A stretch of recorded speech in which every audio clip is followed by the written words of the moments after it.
Hi, back at WOW with another incredible woman, Larissa Waters. How are you? I'm really well. It's lovely to see you again, Beck. Thank you. Now, what brings you to WOW?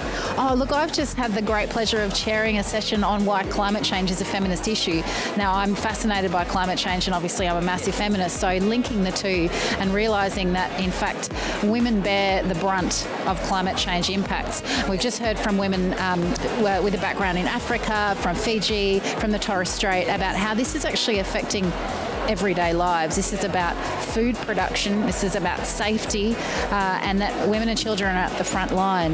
And so the important takeout, I thought, from today was we need to listen to women. We need to involve women in decision making about climate response, or we won't get that information, that evidence base that's about how we can actually tackle this at the ground. So really uplifting stuff, scary stuff, but hopeful stuff. And it also seemed to be one of the key messages was that women need to then get into the positions of decision making as well, to listen to the women as well. Do you think that's, that's what you've been doing in your own life. Do you think that's a key to it all? Yes, absolutely. We need more women in politics. We need our voices heard, and we need people who will hear those voices and then act on them. And we had Vonda Malone, who's the first woman mayor of the Torres Strait, a Torres Strait Islander woman, who just spoke beautifully and who's a history maker. Yeah. So this is what we need to see, more women actually being empowered to represent other women and to make decisions with that knowledge and that wisdom in mind.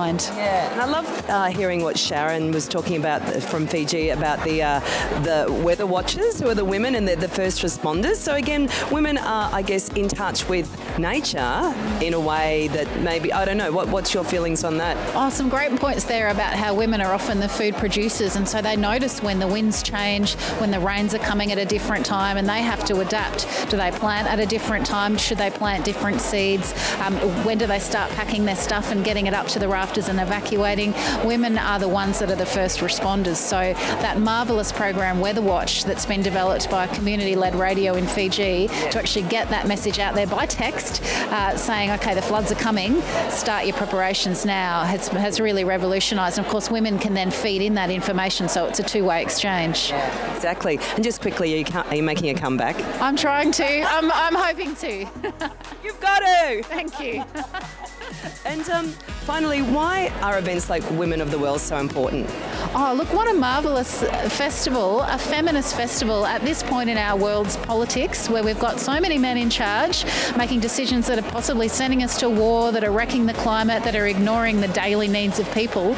We need more women making decisions. We need more women discussing these issues and making us feel the strength that we have and empowering us to go and change the world. Yeah, exactly. Well, thank you so much for your time and good luck. Thank you.